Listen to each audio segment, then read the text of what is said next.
¿Cuándo fue la filosofía medieval? Esta es una pregunta que parece absurda. En la Edad Media es probablemente lo primero que se vino a tu mente. Sin embargo, esa respuesta es la equivocada.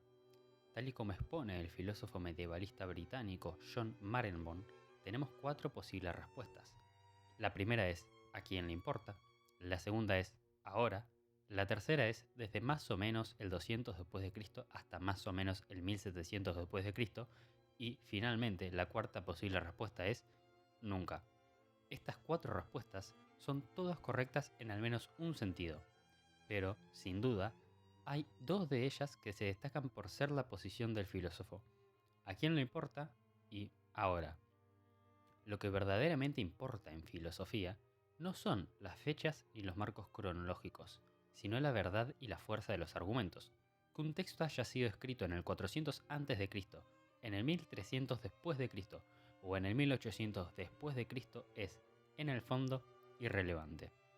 Las etiquetas como antiguo, medieval, moderno no pasan de ser simples convenciones prácticas para organizar el estudio. No deben convertirse en barreras que nos distraigan de lo esencial. Cuando leemos a un filósofo, lo hacemos como si hablara hoy, como si dialogara directamente con nosotros. Es cierto que su contexto social, sus supuestos y sus objetivos eran muy distintos de los nuestros, y que, para el historiador de las ideas, esas diferencias son cruciales. Pero el filósofo no se detiene ahí. Su tarea es entrar en el corazón del pensamiento, en los conceptos, en las posturas y, sobre todo, en los argumentos. Solo así, los pensadores del pasado dejan de ser figuras lejanas y se convierten en interlocutores vivos, cuya voz se prolonga hasta nuestro presente. Cuando leemos a San Agustín y a Santo Tomás, no lo hacemos como si fueran piezas del museo, los leemos como si nos hablaran hoy, y de hecho nos hablan. Claro, tenían un contexto muy distinto al nuestro, pero sus preguntas, sus conceptos y sus razonamientos siguen siendo los de un interlocutor vivo. La filosofía medieval, entonces, no es algo muerto ni sepultado en los manuales, es un diálogo que sigue abierto aquí y ahora. Leer filosofía antigua o medieval, como filosofía, exige algo más que resumir, exige comprender los argumentos hasta el punto de ver sus posibles objeciones y las respuestas a esas objeciones. Solo cuando hacemos ese trabajo crítico transformamos el texto en filosofía viva, lo traemos al presente. Antes de poder hacerlo, sin embargo, hay una tarea previa y difícil, la traducción conceptual. No hablo únicamente de una traducción literal del idioma, sino de encontrar el modo de expresar lo que el autor pensaba en términos que podamos comprender y manejar hoy. A menudo nuestras categorías corrientes no encajan con las categorías de entonces, por lo que es preciso reconstruir minuciosamente el sentido del autor paso a paso. Este proceso no es neutral, exige decisiones interpretativas y un escrutinio constante para evitar anacronismos. Cuando se realiza bien, sin embargo, tiene un efecto poderoso, hace que un proceso del pensamiento del pasado exista de nuevo en nuestro presente intelectual y pueda participar legítimamente en el debate filosófico actual. Hay un peligro real en el estudio de la filosofía del pasado: convertirla en pura erudición. Podemos hacer ediciones críticas, anotar manuscritos, comentar pasajes difíciles, y todo eso es valioso, pero si nos detenemos ahí, si nunca nos dejamos interpelar por los argumentos mismos, el resultado es un saber muerto. Erudición brillante sí, pero sin alma. Y esto ocurre especialmente con la filosofía medieval. Justamente porque es lejana, técnica y sofisticada, la tentación es quedarse en la paráfrasis, pero esa misma sofisticación hace que sea la que más necesita de una verdadera traducción conceptual y de un compromiso filosófico vivo. Ahí, más que en ninguna otra época, se esconde una riqueza que espera ser traída al presente. Con esto, llegamos a las otras dos respuestas. Desde aproximadamente el 200 después de Cristo hasta el 1700 después de Cristo y nunca. A primera vista, parece que al fin llegamos a tierra firme. Tenemos fechas, un periodo definido. Sin embargo, John Marenbone advierte que esta no puede ser la conclusión principal. No se trata de fijar fronteras temporales como si la filosofía fuera un imperio con firmes aduanas cronológicas. Más bien, se trata de dejar que las ideas circulen libremente, sin controles artificiales. Las categorías de antigua, medieval o moderna son útiles para orientarnos, pero si las absolutizamos, terminan por oscurecer lo que verdaderamente importa, la continuidad viva del pensamiento. Utilizando la etiqueta de las fechas, de todas maneras, si queremos situar la llamada filosofía medieval en su justa amplitud, el marco no puede reducirse a unos siglos en la Europa latina, sino que debe abarcar desde el año 200 hasta el 1700 después de Cristo.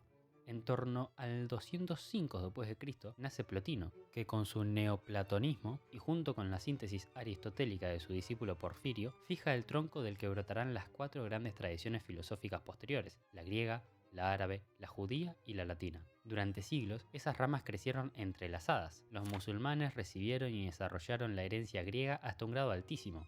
Los judíos, en diálogo constante con la filosofía árabe y cristiana, elaboraron su propio aristotelismo y platonismo. Y la escolástica latina, con San Agustín, San Severino Boecio y luego Santo Tomás, asimiló y renovó todos esos aportes.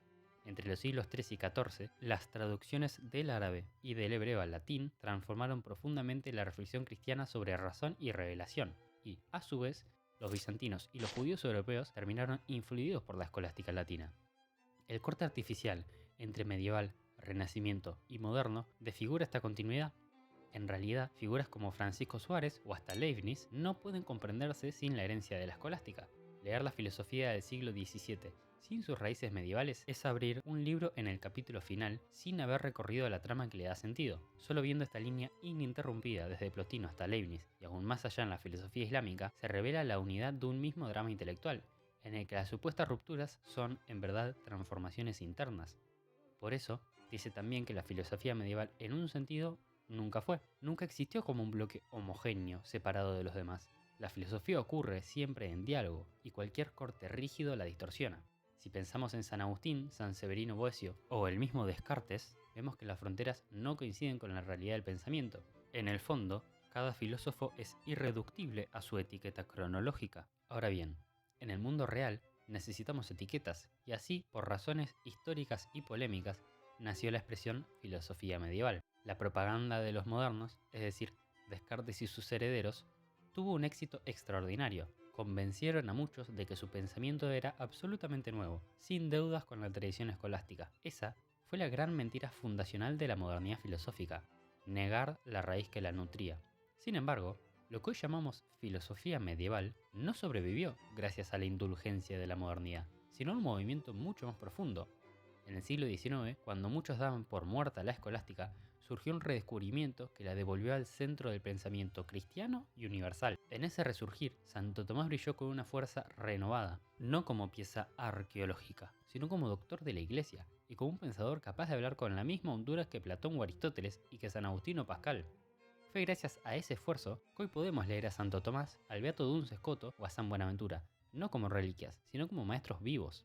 Y lo más decisivo es que este renacimiento nos recuerda que la verdad no se marchita. Aunque sea despreciada, aunque sea olvidada, siempre vuelve a abrirse paso. En definitiva, la llamada filosofía medieval no es un bloque perdido en el pasado ni un museo de textos polvorientos.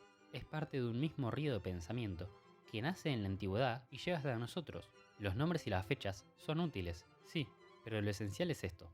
Cada vez que abrimos un texto de San Agustín, de Santo Tomás o del Beato Duns Scoto, estamos entrando en un diálogo vivo, y la fuerza de sus argumentos sigue siendo capaz de iluminar nuestras propias preguntas.